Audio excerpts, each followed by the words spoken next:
6장을 피시고 오늘 6장 전부를 공부를 할 거예요. 전부를 공부를 하는데 본문 읽는 거는 28절만 읽겠습니다. 양이 워낙 많아서요. 자, 28절 다 같이 한번 합독하겠습니다. 시작. 그들이 예수께 물었다. 우리가 무엇을 하여야 하나님의 일을 하는 것이 됩니까? 하나님의 이제 일에 대해서 질문을 했는데 예수님이 하나님의 일에 대해서 아주 기상천외하게 대답을 하셨어요. 오늘 그 기상천외한 하나님의 대답을 깨닫고 여러분들의 믿음 생활이 자라고 성숙해지는 계기가 될 수 있기를 바랍니다. 자, 예수님은 그 진리를 우리 사람들에게 깨우칠 때 항상 기적을 행했어요. 다시 말하면 우리가 뭐 행사장을 하나 만들고 사람들을 모을 때 에드벌룬을 띄우고 거기서 막 춤추고 노래하고 막 난리를 하죠. 그러면 이제 사람들이 관심을 가지고 모여들잖아요. 그럼 이제 그 모여든 사람들한테 상품 선전하잖아요. 그래서 물건 파는 거잖아요. 마찬가지로 하나님도 사람들을 모으기 위해서, 사람들의 관심을 모으기 위해서 반드시 기적을 행했어요. 그러면 기적을 행하면 그 기적 때문에 사람들이 몰려들어요. 몰려들면 그 기적 행하신 것을 주제로 해서 진리를 깨우쳤어요. 이 요한복음에 보면은 특히 계속 그렇게 반복적으로 교훈을 하셨어요. 오늘은 무슨 기적을 행하셨느냐 하면은 물고기 2마리하고 보리떡 5개를 가지고 5,000명을 먹이고 12광주리가 남는 기적을 베세다 광야에서 행했어요. 여러분들 잘 아시죠? 그 베세다 광야에 오병이어 기적만 말하면 안 돼요. 그 기적을 왜 행했는지를 알아야 되고 그 기적을 통해서 뭘 깨우치기를 원하셨는지 그걸 아는 게 중요해요. 자, 물고기 2마리로 보리떡 5개로 5,000명을 먹이고 12광주리가 남으니까 사람들이 예수님을 왕으로 모시려고 그랬어요. 그렇겠지요?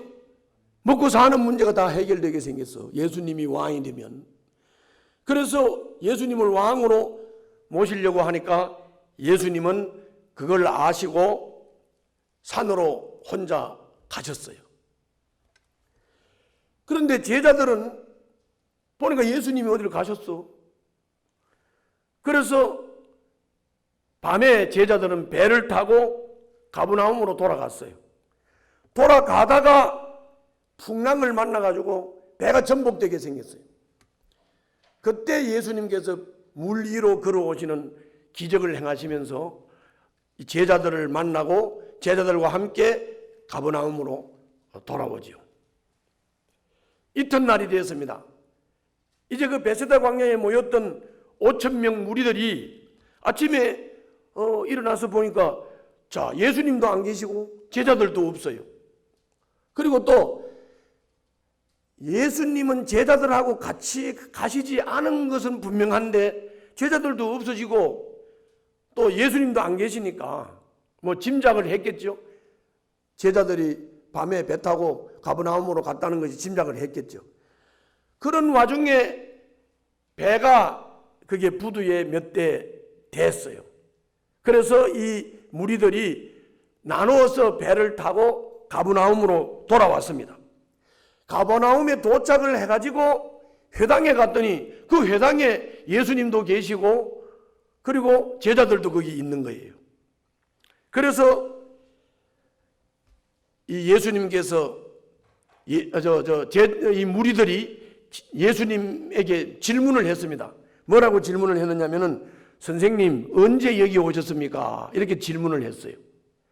그랬더니 예수님께서 그 질문을 받으시고 도전을 하시면서 진리를 깨우치기 위해서 논쟁을 시작하세요. 논쟁을 시작하신다고. 여러분들 그 요한복음 1장 6장 1절 한번 봐요.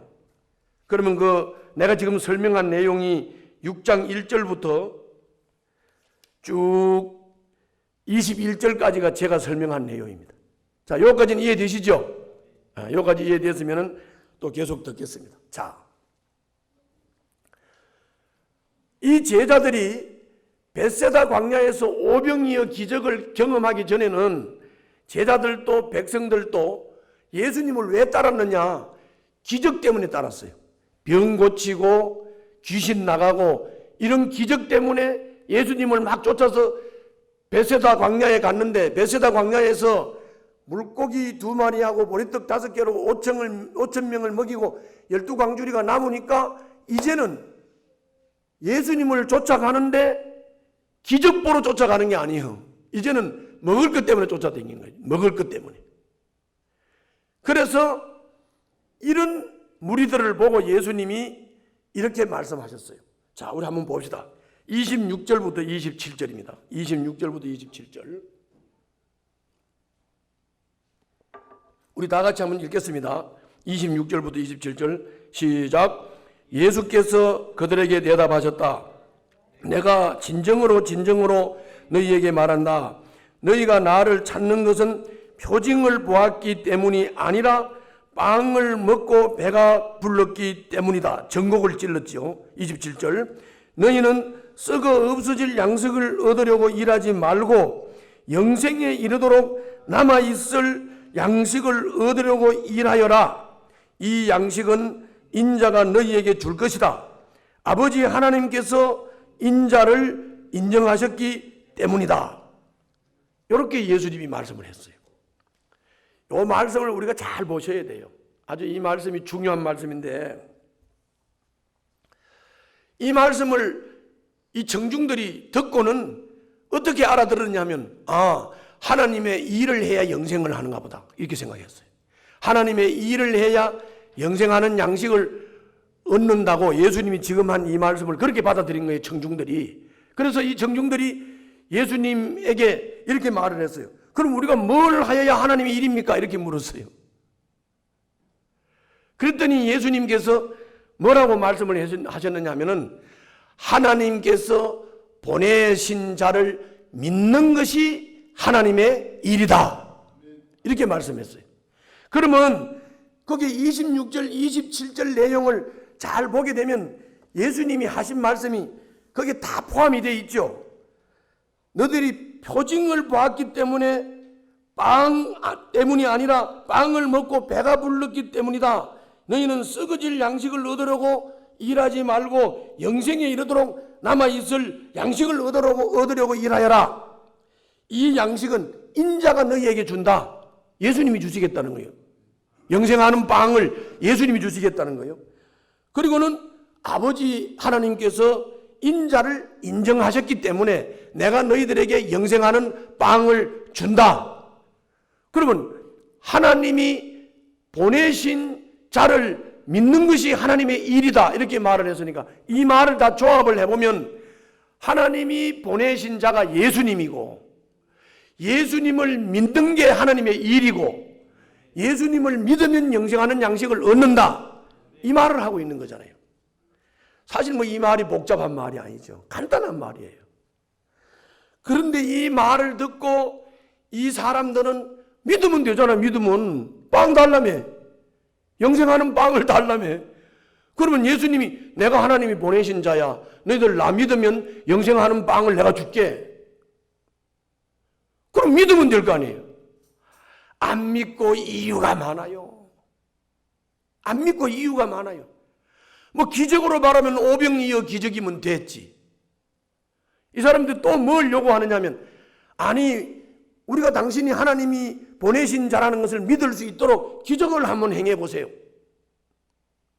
모세는 광야에서 만나를 내려서 먹였는데 그런 비슷한 기적이라도 한번 행해 보셔야 우리가 예수님을 하나님이 보낸 자라고 믿고 따를 것이 아니냐, 이런 식으로 말을 했어요. 그럼 앞에서 말 다 한 거를 믿지는 않고 또 터집을 잡고 이유를 대고 말이 많아요.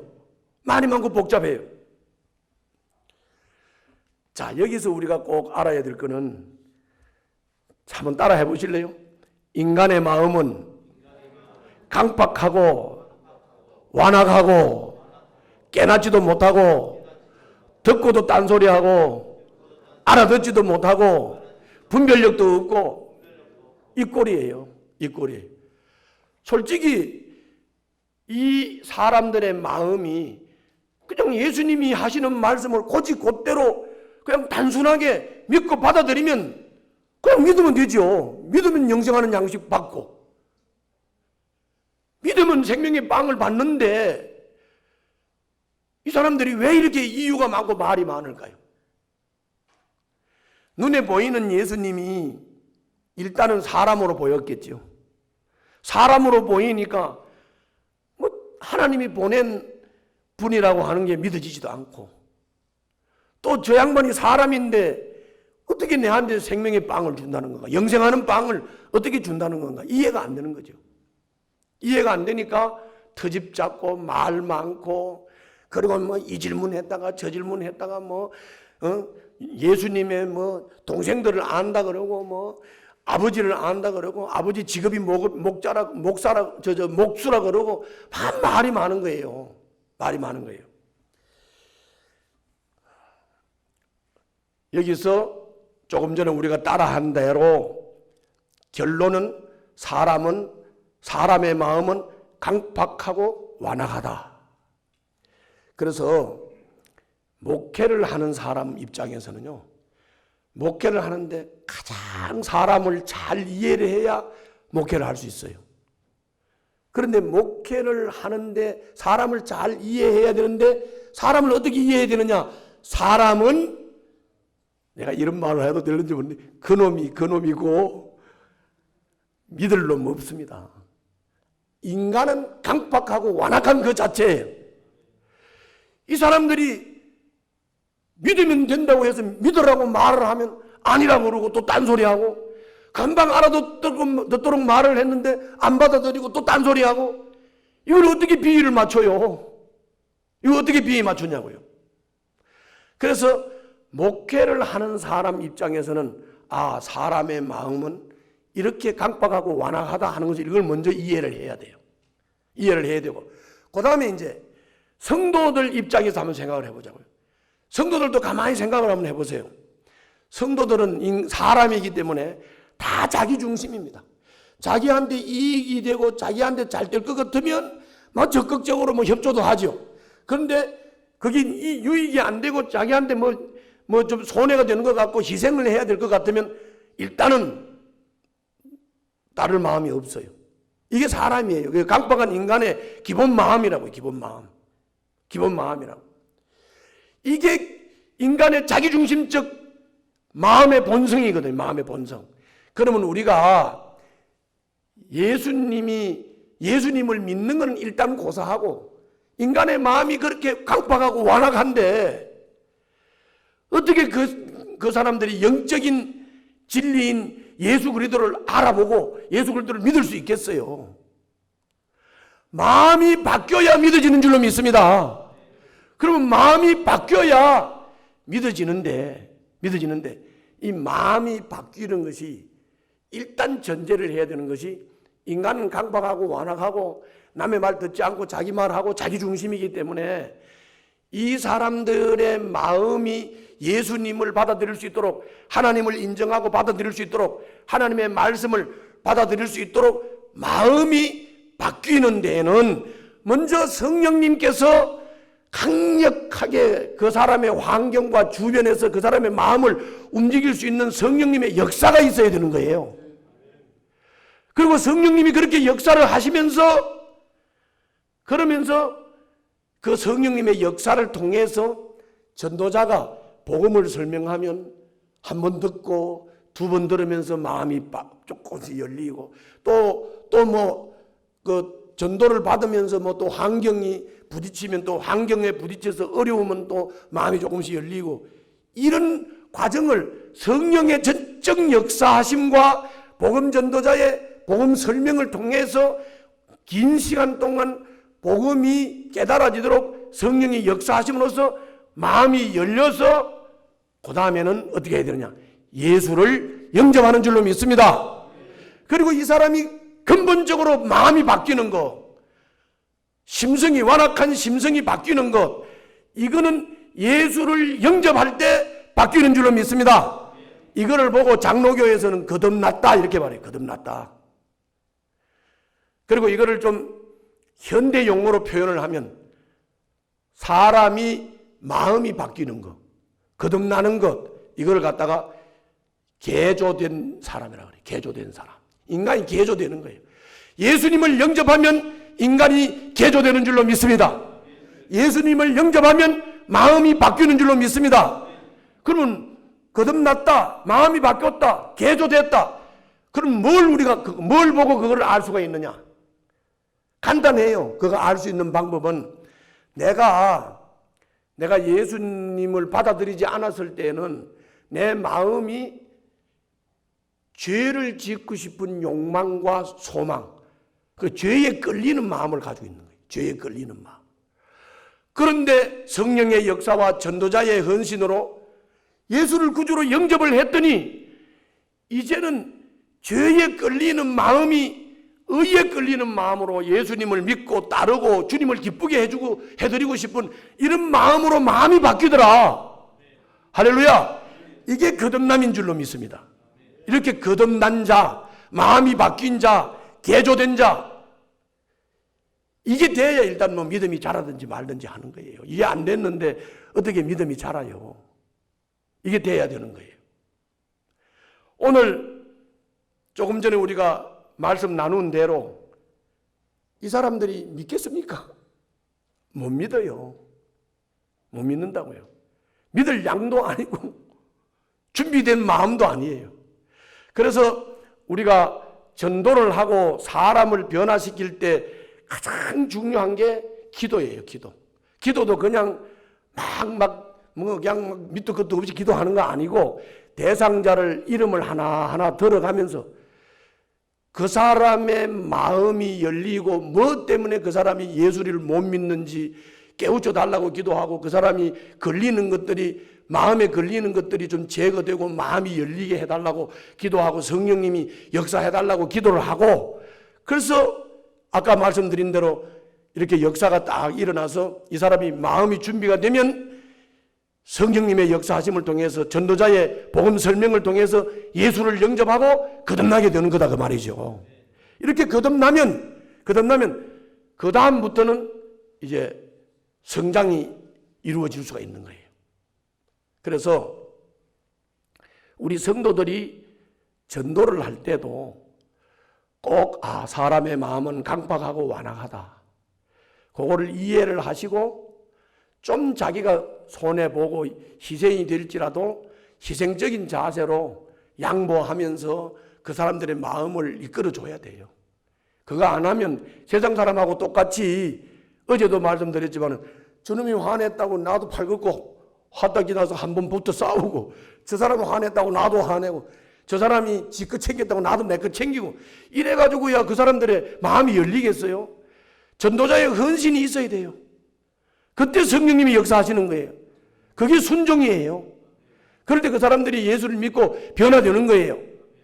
그래서 전도를 하실 때는 꼭 인간은 강팍하고 완악하기 때문에 절대로 여러분들이 전도한다고 여러분들의 말을 철썩 듣고 믿을게요 할 사람 아무도 없어요.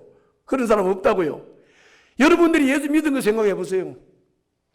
모태 신앙으로 태어난 사람도 예수님을 안 믿겠다고 발버둥을 치는데, 아니 어떻게 예수를 복음 몇 번 설명했다고 예수를 믿겠어요?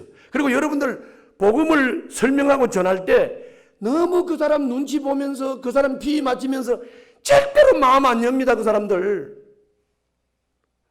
때로는 좀 강력하게 좀 도전을 할 때는 해야 돼요. 그래야 성령님이 역사를 하시죠. 그래 복음을 받는 거예요. 왜? 인간이 강팍하기 때문에 그래요. 강팍하기 때문에. 그래서 나는 인간의 마음을 내가 이제 양파에 비유를 해요.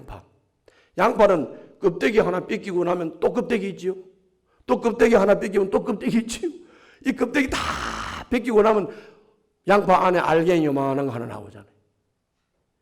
그 정도로 우리 인간들의 마음은 쌓이고 상처와 자기 생각과 자기 아집과 모든 것으로 아주 그냥 몇 겹으로 양파처럼 쌓여 있는 게 인간의 마음이기 때문에 그들의 마음을 한 단계적으로 껍질을 벗겨서 그 속에 예수 그리스도를 받아들일 수 있도록 우리가 헌신하면서 희생하면서 그 강박한 마음이 변화되는 준비 작업을 했을 때 성령님의 역사를 통해서 전도자의 헌신을 통해서 결실되고 마음이 변하고 예수 믿고 개조된다. 꼭 기억하시기를 바랍니다. 자, 두 번째 얘기입니다. 두 번째 얘기는 이제 이런 얘기입니다. 이제 인간이 받아들이지를 않고 강박하고 완악한 것을 이렇게 이제 주님이 깨우친 다음에 주님이 이런 말씀을 했어요. 35절 37절 한번 보겠습니다. 35절 37절 35절부터 37절 다 같이 읽습니다. 시작. 예수께서 그들에게 말씀하셨다. 내가 생명의 빵이다. 내게로 오는 사람은 결코 줄이지 않을 것이요 나를 믿는 사람은 다시는 목마르지 않을 것이다. 그러나 내가 이미 말한 대로 너희는 나를 보고도 믿지 않는다.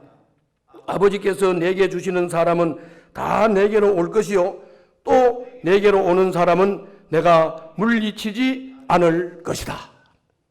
이렇게 말씀했어요. 그러니까 예수님이 아시지요. 예수님이 인간이 예수님을 못 믿고 못 받아들이는 걸 알아요. 그러니까 너들 내가 말해도 안 믿지 않냐? 너희들 내가 말해도 못 믿어. 그러면서 그 못 믿는 이유를 이렇게 설명을 했어요. 뭐라고 설명했느냐? 그러나 내가 이미 말한 대로 너희는 나를 보고도 믿지 않는다. 아버지께서 내게 주시는 사람은 다 내게로 올 것이요 또 내게로 오는 사람은 내가 물리치지 않을 것이다. 이 말씀을 하신 거예요. 무슨 말씀입니까? 너희들이 강박하고 완악해서 나를 인정하지 않고 나를 받아들이지 않고 나를 영접하지 않지만 그거는 세상 사람이 다 그렇다. 너희들이 나를 믿을 수 없어. 믿을 수 없는 거야. 그런데 하나님이 만세전부터 선택한 사람은 믿는다. 그 말씀을 하시는 거예요. 선택한 사람이 믿는다. 그래서 여기 이렇게 말했잖아요. 아버지께서 내게 주시는 사람은 다 내게로 올 것이요 또 내게 오는 사람은 내가 물리치지 않을 것이다. 선택을 말씀하신 거예요. 그러면 결국은 이 세상 사람이 다 예수님을 믿는 건 아니죠. 선택받은 자가 믿죠. 아멘? 선택받은 자가 믿는 거예요. 다 안 믿고 못 믿어도 아버지께서 내게 주시는 자들은 내게 오고 나를 믿는다. 왜? 예수님은 하나님의 뜻을 행하시는 분이고 하나님이 보내신 분이시니까. 그런데 여기서 우리가 질문이 하나 나오죠. 어떤 사람들은요, 이제 교회 와가지고 뭐 5년, 6년을 말씀을 듣고 신앙생활을 해요. 성경 공부도 하고. 그런데 한 5년, 6년을 교회 다니면서 말씀을 듣고 은혜를 받고 성경 공부도 했는데 어느 날 교회를 떠나요. 교회를 떠나. 우리 교회에 우리 홍아무개라는 이제 이름은 안 되겠습니다. 그런 자매가 있었거든요. 집사였는데 이 사람이 제가 성경 공부 기본 과정을 한 12주 동안을 내가 성경 공부를 개인적으로 거기 출장을 해가지고 12주를 공부를 시켰어요. 성경 공부를. 기본적인 성경 공부를 시켰어요. 그랬더니 12주 마지막 성경 공부를 하는데 딱 가가지고 공부를 다 마치고 나가지고는 아주 심각한 표정을 하더니 나를 보고 저는 이제 교회 안 나갑니다. 이렇게 막. 이거 아주 기가 막힐 노릇이에요. 아니 12주를 죽도록 가르쳐 놨는데 이게 교회 안 나간다는 거예요. 그래서 왜 그러냐 이유라도 한번 들어보자. 그랬더니 이유가 아주 오늘 본문하고 똑같아요. 이유도 되지도 않는 이유예요. 뭐냐면 목사님이 설교하실 때 11조 하면 복 받는다 그랬지 않느냐. 그런데 그랬죠. 근데 내가 11조를 했는데 어제 어떤 사람이 우리 만화가게를 하는 사람인데 만화가게 그 밀린 돈이 20만 원이 있는데 아직도 안 갚고 그렇다 이거예요. 그러니까는 11조 하면 복 준다 그래서는 11조 하면 그거 밀린 돈 받을 줄 알았는데 안 준다는 거예요. 그래서 나는 못 믿겠다는 거예요. 말이 되는 겁니까? 말이 안 되죠. 그러니까 이 말은 또 다른 말로 말하면 무슨 말이에요? 아무리 전도자가 헌신을 하고 성령님이 역사를 하셔도 믿으려고 해도 본인도 믿으려고 해도 안 믿어져. 이거는 택함이 없어서 그런 거예요. 하나님이 부르시지 않아서 그런 거예요. 그래서 여러분들 열심히 전도를 하는데 이런 경우 있잖아요. 전도지를 가지고 열심히 나가서 전도를 해. 그리고 공을 들인 사람이 많아. 맨날 찾아가고 공을 들여서 전도를 하고 전도지를 주고 성경도 가르치고 이렇게 했는데 하여튼 가르치고 애태운 사람들은 결실이 안 돼. 근데 성도들이 100명이면 100명이 열심히 전도를 했더니 일단 교회는 부흥이 돼. 그 왜 그래요? 왜 그런 것 같아요? 결국은 전도를 하고 전도를 받고 믿을 듯 말 듯 애를 태우는 사람들도 자기 깐에는 전도를 받으면 미안해서도 믿고 싶고 한번 교회에 나와보고 싶어요. 그런데 안 믿어지는데 어떻게 할 거예요? 믿어지지 않는데. 그죠? 믿어지지 않는데 어떻게 하냐고. 선택받아서 믿어지는 것, 예수가 구주라고 깨달아지는 것, 예수님이 하나님의 아들이라고 깨달아지는 것, 이것이 은혜인 줄로 믿습니다. 그래서 여러분들 믿어지니까 여러분들은 은혜를 받은 사람들이요. 그리고 여러분들 이거를 못 믿는 사람한테 탓하지 말고 자꾸 꾸준히 깨우치세요. 예정된 자는, 선택된 자는 변화될 줄로 믿습니다. 선택된 자는 예수 믿고 구원받게 될 줄로 믿습니다. 일단은 여러분들이 이 말씀에서는요, 은혜 받은 것에 대해서 감사하셔야 돼요. 그리고 선택받은 것에 대해서 감사하셔야 돼요. 감사하셔야 돼요. 선교사가 선교하러 나와가지고 한평생 선교 사역을 했어요. 저는 그 이제 선교단체 그 이사장을 좀 여러 해 지금 하고 있는데 그 선교사들도 보면 참 희한한 사람들 많더라고요. 선교제에 나가지고 20몇 년을 선교를 하고 돌아왔어요. 돌아왔는데 암이 걸렸어요. 암이 걸려가지고 안양 샘병원에 입원을 했는데 이제 내가 이사장이고 하니까 이제 신방을 갔어요. 신방을 갔더니 막 하나님을 막 거의 저주하다시피 막 하면서 막 신방도 안 받으려고 그러고 막 이렇게 말해요. 내가 이제까지 고생한 게 얼만데 내가 선교지에서 20년간을 뭐 어떻게 하고 하면서 막 그렇게 막 불평을 하고 원망을 하더라고요. 이걸 어떻게 해석할 수 있겠어요?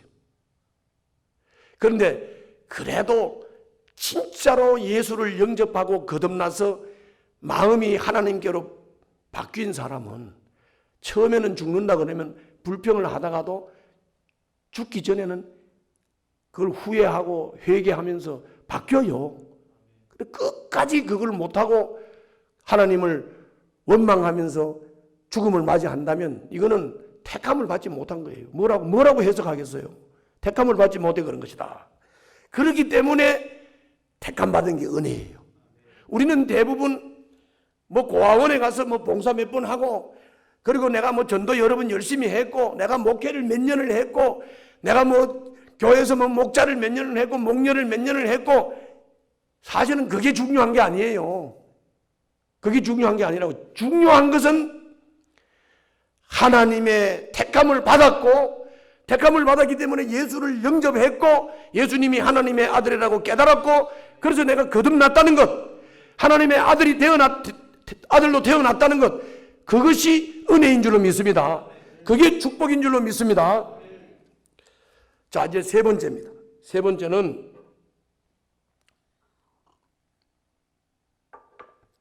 51절입니다. 51절. 한번 보시겠습니다. 다 같이 시작. 나는 하늘에서 내려온 살아있는 빵이다. 이 빵을 먹는 사람은 누구나 영원히 살 것이다. 내가 줄 빵은 나의 살이다. 이것은 세상에 생명을 준다. 이 말씀은 솔직하게 성경을 어설프게 보면, 이 말씀을 보면 믿음이 좀 꽤 있다는 사람들도 이게 뭔 말인지 모를 수 있어요. 자, 앞에 말은 이해가 되죠. 나는 하늘에서 내려온 살아있는 빵이다. 앞에서 계속 빵이라고 했으니까 그건 이해할 수 있어요. 아, 영생하는 빵이다, 이해해요. 그런데 그 다음 뭐라 그래요? 이 빵을 먹는 사람은 누구나 영원히 살 것이다. 이것도 뭐, 이거 빵은 먹어야 맞지. 빵을 먹는 거지. 그것까지도 이해가 가요. 그런데 그 다음에 뭐라 그럽니까? 내가 줄 빵은 나의 살이다. 이때부터 예수님이 뭐 식인종, 우리를 식인종 만들려고 그래. 예수님이 자기 살 뜯어먹으래. 아니 뭐 어떻게 예수님의 살을 뜯어먹어. 이렇게 되죠. 이렇게 되는 거죠. 그런데 또 내 살을 먹어라. 내가 빵인데 내 살을 먹어라. 내 빵은 내 살이다. 그러면서 내 살을 먹으면 그것은 세상에 생명을 준다. 이해가 됩니까? 이해가 안 되지요? 이거를 잘 이해를 못하고 잘못 해석을 하면 못 알아듣고 똑같이 이 사람들 불평하는 거하고 똑같이 불평을 해요. 이 사람들이 이 말을 듣고 난리가 났습니다.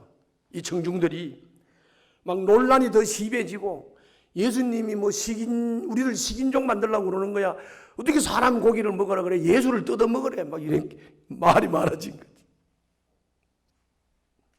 어떻게 자기 살을 먹으라고 그래? 어떻게 자기 피를 먹으라고 그래? 뭐 그러면서 이제 난리가 났습니다.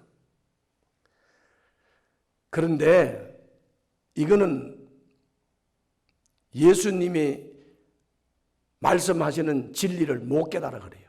이해를 못한 거예요. 이해를 못한 거라고. 내가 한번 물어볼게요. 자, 여러분들 성만찬 하시지요? 성만찬 할 때 떡을 나누어주면서 뭐라 그래요? 예수님의 살이라 그러죠. 피를 나눠주면서 뭐라 그래요? 잔을 나눠주면서 뭐라 그래요? 예수님의 피라 그러죠.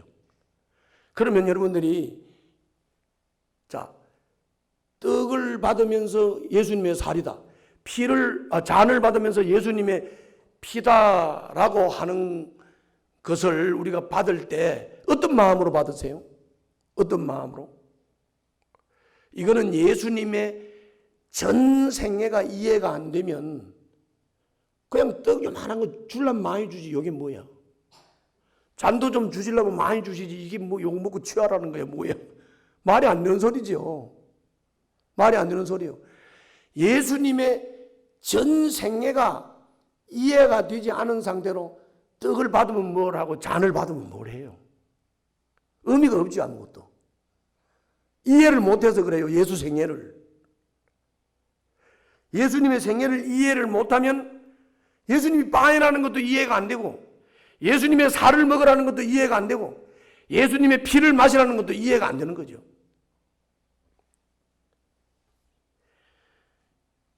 예수님이 지금 무슨 말씀을 하느냐? 영의 말씀을 하시는 거예요.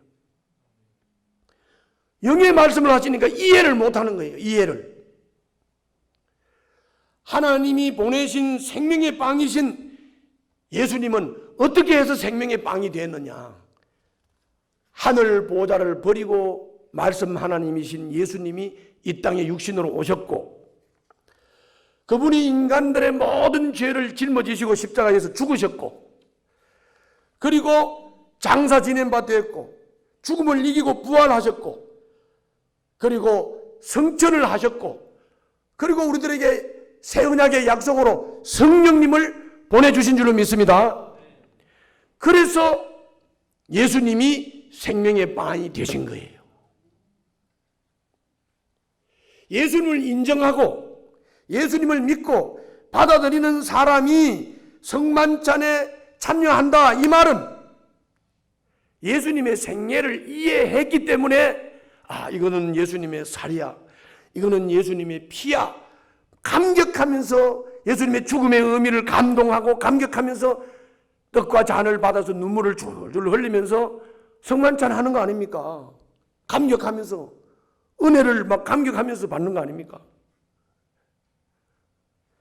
주님이 지금 이 말씀하신 거예요. 이 말씀을 하신 것인데 제자들도 무리들도 이 말씀을 이해를 못하니까 예수님이 우리를 식인종 만들려고 그러나, 예수님이 어떻게 자기 피를 먹으라 그래, 예수님이 어떻게 자기 살을 먹으라 그래, 이렇게 이해를 못하고 궁시렁거리고 불평을 하고 이렇게 된 거죠.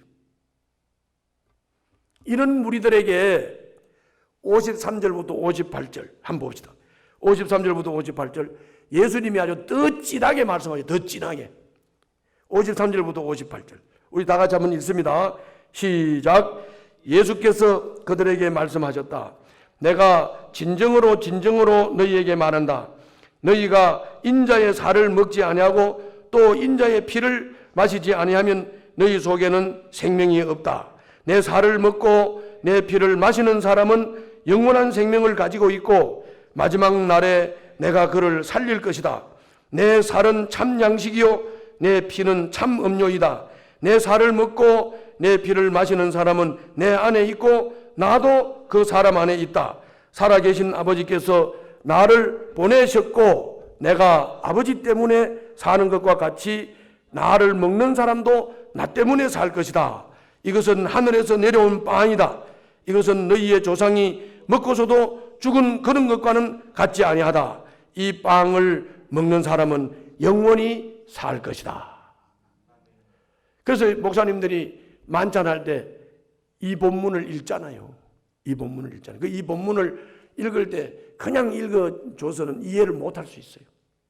이해를 못할 수 있어요. 이게 이해가 잘 돼야 되는 거예요. 그러니까 다시 한번 정리를 한다면 우리 예수님을 믿는다 하는 것을 너무 단순하게 예수님을 구주로 인정하고 받아들이면 안 돼요. 다시 말하면 예수님이 복주인데 그것만 믿고 예수를 영접을 했는데 자기가 생각하는 복이 안 와. 그렇죠? 예수님이 귀신 쫓아준대, 예수님이 병 고쳐준대, 그래서 예수를 믿는데 때로는 병이 고쳐지기도 하지만 어떤 때는 하나님의 뜻에 의해서 안 고쳐질 수도 있잖아요. 귀신이 안 나갈 수도 있는 거 아닙니까? 그렇게 단순하게 예수님의 한 부분을 보고 기적 하나 보고 예수님이 내한테 잘해준 거 하나 가지고 예수님을 구주라고 고백을 해서는 안 된다는 거예요. 예수님을 구주로 고백을 한다는 얘기는 예수님의 전 생애를 이해를 하고 예수님의 전 생애가 그렇습니까? 예, 나도 그 예수님의 생애를 따라서 살겠습니다. 이렇게 돼야 되는 거예요. 이렇게 돼야 돼요. 좀 더 예를 들게요. 좀 더. 자, 예수님이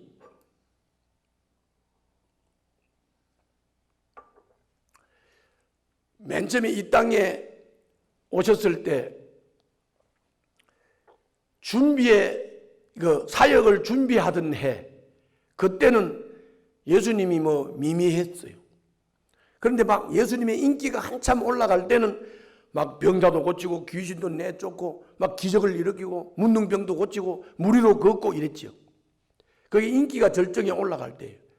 그런데 인기만 올라갔던 것이 아니고 예수님은 고난을 받으면서 순환의 시기를 거쳐서 그 예루살렘에서 우리 죄를 다 짊어지시고 십자가에서 죽으시고 그리고 또 무덤에 장사 지내고 또 그리고 부활하고 그리고 또 부활해가지고도 예수님의 제자들이 믿지도 않는 것을 11번이나 나타나서 믿음을 깨우쳐 주시고 그리고 하늘로 성천을 하시고 그리고 성령을 보내주셔서 그 성령님의 조명하심을 통해서 예수님이 그렇구나, 그런 분이구나, 이렇게 깨닫고 예수를 믿은 거예요.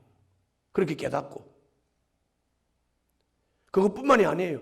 그것만 가지고는 내가 미쳐서 내가 왜 예수를 왜 믿어? 그리고 고생하고 그렇게 뭐 고난당하고 순환당하고 뭐 죽고 뭐 그런데 왜 내가 예수를 믿어? 왜 예수를 따라야 돼?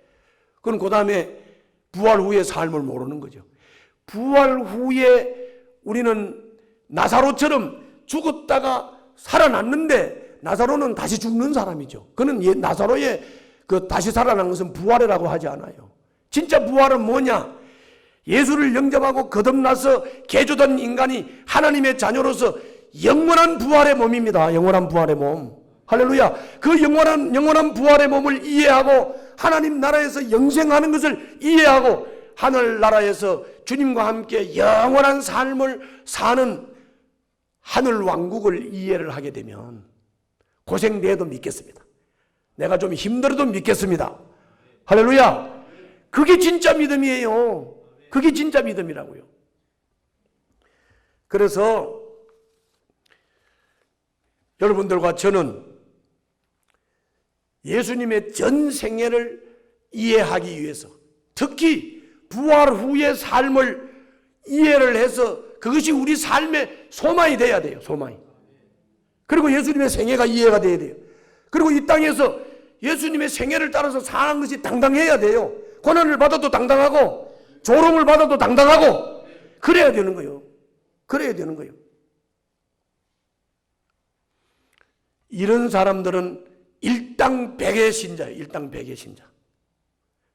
그래서 히브리서 11장에 보면 뭐라 그랬습니까? 세상이 감당치 못할 사람들이라 그랬잖아요. 믿음의 사람들을 보고 세상이 감당치 못할 사람 그랬습니다.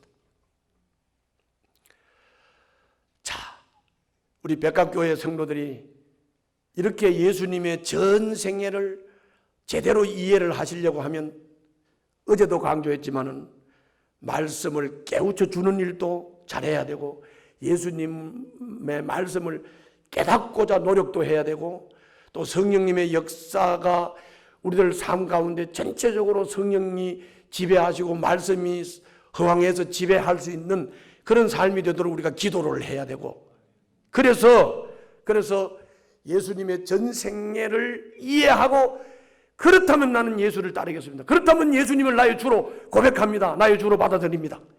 이런 사람들이 되어서 일당백의 성도가 될 뿐만이 아니라 주변의 많은 사람들에게 이 복음의 능력을 증거하는 여러분들이 되시기를 주님 이름으로 축원합니다.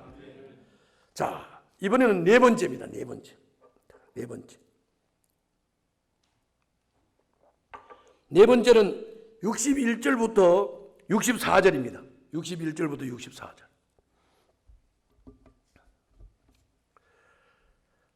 자, 한번 읽겠습니다. 다 같이 61절부터 64절 시작. 예수께서 제자들이 자기의 말을 두고 수군거리는 것을 아시고 그들에게 말씀하셨다. 이 말이 너희의 마음에 걸리느냐? 인자가 전에 있던 곳으로 올라가는 것을 보면 어떻게 하겠느냐? 생명을 주는 것은 영이다. 육은 아무데도 소용이 없다. 내가 너희에게 한 말은 이 말은 영이요 생명이다. 그러나 너희 가운데는 믿지 않는 사람들이 있다. 처음부터 예수께서는 믿지 않는 사람이 누구이며 자기를 넘겨줄 사람이 누구인지를 알고 계셨던 것이다. 자, 이 본문을 잘 보세요. 자, 이제 제가 말씀을 워낙 리얼하게 하기 때문에 막 어떤 데는 이 말씀 앞에서 오금이 저릴 수 있어요. 그러나 그게 제대로 깨달아지면 그게 생명이에요. 그게 생명이에요. 그래서 여기 잘 보면 예수님이 자꾸 말이 많잖아요. 믿지는 않고 또 믿을 양도 아니고 택함을 받지 못했으니까 못 믿고 말이 많지요.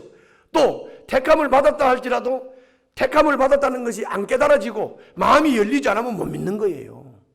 이런 상태니까 얼마나 말이 많아요. 그러니까 이제 주님이 너희 마음에 내가 한 말이 걸리느냐? 내가 빵이라고 한 말이 걸리느냐? 내 살을 먹으라고 하는 것이 걸리느냐? 예수님이 이렇게 물어본 거예요. 내가 한 말이 걸려? 여러분들 성도들 지도하다 보면 성도들이 말씀이 걸려서 교회 떠나는 사람들이 있어요. 말씀이 걸려가지고. 그것도 부흥사들이 부흥에 인도하면서 말 실수를 해가지고 떠나는 거는 그거는 차원이 다른 거고, 말씀을 리얼하게 가르쳤는데 그 말씀이 도저히 받아들여지질 않는 거예요. 그러니까 걸리는 거지. 그래서 걸려서 믿음 버리고 떠나는 사람들이 있죠. 그 이상할 거 없어요. 성경이 그렇게 말을 했어요. 걸리느냐? 그러면서 주님이 아주 의미 깊은 말씀을 했어요. 인자가 전에 있던 곳으로 올라가는 것을 보면 어떻게 하겠느냐? 그 말씀이 무슨 말씀이죠? 내가 하늘에서 왔으니까 내가 하늘로 올라가는 것을 보고도 안 믿겠느냐? 보고도 걸리겠느냐? 이 말씀이죠. 하기야 택감을 받지 못한 사람은 예수님이 하늘로 올라가는 걸 봐도 못 믿지요. 그런데 주님은 인자가 전에 있던 곳으로 올라가는 것을 보면 어떻게 하겠느냐? 그러면서 아까도 말씀드렸죠. 예수님이 지금 영의 말씀을 하고 계신다고. 영의 진리를 깨우치려고 하시는 거라고 그랬잖아요. 그러니까 주님이 이렇게 말했어요. 생명을 주는 것은 영이요, 육은 아무데도 소용이 없다. 한번 따라해 봅시다. 생명을 주는 것은 영이요, 육은 아무데도 소용이 없다. 지금 뭘 강조하시는 거예요? 네 영의 눈을 좀 떠라. 내가 생명의 빵이라고 하는 이 말을 뭔 말인지 좀 알아들어라. 내 살을 먹으라고 하는 말이 무슨 말인지 좀 알아들어라. 내가 너희에게 한 이 말은 영이요 생명이다.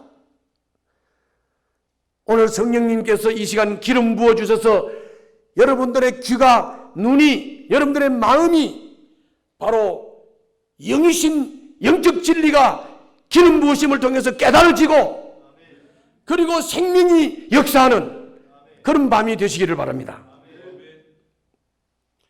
그런데 주님이 마지막에는 이렇게 말을 했어요. 그러나 너희 가운데에는 믿지 않는 사람들이 있다. 다 믿는 거 아니에요. 믿어지는 사람이 믿고 선택받은 사람이 믿는 거예요. 그리고 예수님은 처음부터 믿지 않는 사람이 누군지, 그리고 자기를 넘겨줄 사람이 누군지 다 알고 계셨어요. 다 알고 계셨어요. 그러면서도 유다를 데리고 계속 3년 동안 목회하셨어요. 예수님이. 자, 여러분들 이 말씀에 주의를 기울이셔야 돼요. 마음에 걸리냐? 따라서 다시 한번 해봅시다. 마음에 걸리느냐? 여러분들 항상 시험이 딱 와서 교회를 떠나고 싶거나 믿음을 버리고 싶거든. 마음에 걸리냐 하면 자문자답 해보세요. 그래서 마음에 걸리면 참 처량한 줄 아시고, 그 마음에 걸리는 문제를 영적으로 영의 말씀을 깨달음으로 해결될 수 있도록 그렇게 하시기 바랍니다. 그래야 되는 거예요. 생명을 주는 것은 영이다. 영이요. 육은 아무데도 소용이 없다.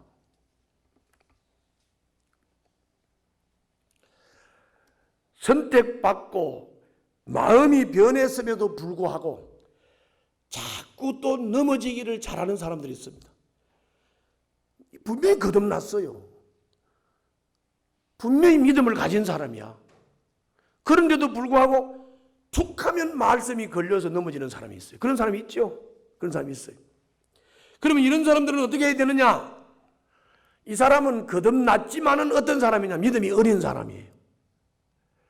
그렇기 때문에 여러분들이 믿음이 어려서 말씀이 걸려서 넘어지지 않기 위해서 어떻게 해야 되느냐? 말씀을 깨달아야 돼요. 그래서 목사님은 깨우치는 일을, 성도들은 깨닫고자 성경 공부도 열심히 하고 상 공부도 열심히 하셔야 돼요. 깨달아야 되는 거예요. 깨달아야 되는 거예요. 끝도 없고 한도 없어요. 저는 평생 36년을 목회를 하고 은퇴를 했는데 36년간 우리 안 목사님 말씀 좋습니다. 말씀 좋습니다. 이 말을 맨날 들으면서 목회를 했는데 은퇴하고 매일 묵상하면서 말씀을 공부를 하고 하나님의 음성을 깨닫고 보면 이거 내가 목회할 때 헛됐네. 잘못된 게 깨달아지는, 잘못된 게. 그 정도로 평생 깨달아도 다 못 깨닫는 거예요. 그렇기 때문에 깨우치는 일을 목사님은 열심히 하고 성도들은 깨닫는 일에 열심을 내어서 말씀이 걸려서 넘어지지 않는 성숙한 성도들이 되시기를 주님 이름으로 축원합니다. 이제 5번째입니다. 이제 마지막인데요. 자, 이번에는 67절부터 71절을 보겠습니다. 67절부터 71절. 다 같이 한번 읽겠습니다. 시작. 예수께서 12 제자에게 물으셨다. 너희까지도 떠나가려는 하느냐? 시몬 베드로가 대답하였다. 주님, 우리가 누구에게로 가겠습니까? 선생님께는 영생의 말씀이 있습니다. 우리는 선생님이 하나님의 거룩한 분이심을 믿고 또 알았습니다. 예수께서 그들에게 대답하셨다. 내가 너희 12를 택하지 않았느냐? 그러나 너희 가운데서 하나는 악마이다. 이것은 시몬 가룟의 아들 유다를 가리켜서 하신 말씀인데 그는 12제자 가운데 한 사람으로 예수를 넘겨줄 사람이었다. 이거 다 아는 말씀이죠. 아는 말씀인데 여기는 중요한 게 뭐냐면은 이제 아까 예수님이 이제 내 빵, 내 살 얘기를 하고 이걸 먹어야 된다고 하고 이거를 먹지 않으면 너희들에게 생명이 없다 하고 이러니까 사람들이 다 어렵다 그러면서 다 떠났어요. 다 떠났어. 그 많던 5,000명 무리가 다 떠났다니까요. 그리고 12명이 남아서 12명. 그제 가까이 따르던 제자들 12명이 남은 거예요. 그 12명 남은 제자들을 보고 예수님이 말씀하신 거예요. 너희들도 떠나려느냐? 이렇게 물었어요. 너희들도 떠나려느냐? 그랬더니 시몬 베드로가 주님, 우리가 누구에게로 가겠습니까? 선생님께는 영생의 말씀이 있습니다. 우리는 선생님이 하나님의 거룩한 분이심을 믿고 또 알았습니다. 이렇게 말하면서 베드로가 안 떠나겠다고 그래요. 안 돼. 영생의 말씀이시기 때문에 안 떠나겠다. 그렇게 말해요. 그랬더니 예수님께서 이번에는 또 더 충격적인 말씀을 해요. 뭐라고 말씀하시냐? 내가 너희 12를 택하지 않았느냐? 그러나 너희 가운데서 하나는 악마다. 이렇게 말씀하시는 거예요. 목회자 마음으로 말을 한다면 이 12명이 좀 다 살아나서 교회가 됐으면 좋겠어. 목사 마음은 그래. 12명이 좀 다 잘 됐으면 좋겠어. 예수님은 12명을 다 챙겨서 가신다는 게 아니고 그래 내 12명을 내가 선택을 했는데 요 한 명은 악마야 해가지고 그 유다를 딱 추려내버려요. 추려내요. 그래서 그 71절에서는 그게 유다라는 걸 분명히 말씀하잖아요. 그죠? 그러니까 이게 참 사람의 논리는 이해가 안 되죠. 그래서 이거를 뭐라고 정의를 해야 되느냐? 예수님은 참 믿음을 가진 사람을 추려내신다. 아멘? 그 말씀이에요. 추려내신다. 가짜 믿음을 가지고 유다처럼 예수님 재정도 담당하고 그러면서 예수님을 팔아먹고 은삼십냥의 눈이 먼 이런 사람들을 주님이 모르고 제자로 데리고 다녔던 게 아니에요. 그거 다 알아요. 다 아시면서 이제 마지막 타임에는 딱 추려내는 거예요. 여기서 한 명이 있어. 악마가 하나 있어. 딱 추려내는 거예요.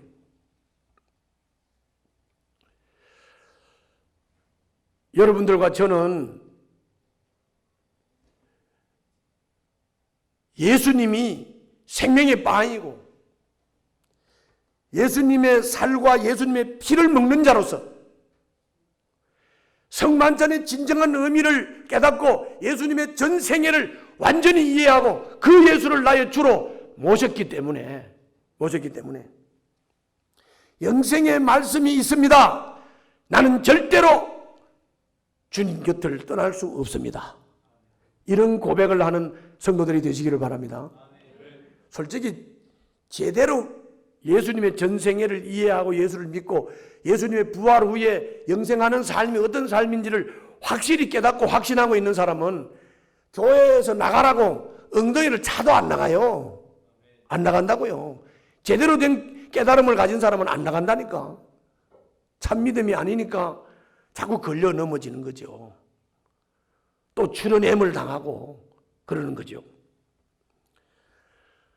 어떻든 우리 백합교회 성도들 이제 3일간 집회를 통해서 이 하나님 말씀 깨달은 것을 꼭 가슴판에 새기고 이것이 여러분들의 생명의 능력이 되어서 여러분들을 통해서 감당지 못할 믿음으로 이 주변의 사람들을 변화시키는 변화의 화신들이 될 수 있기를 주님 이름으로 축원합니다.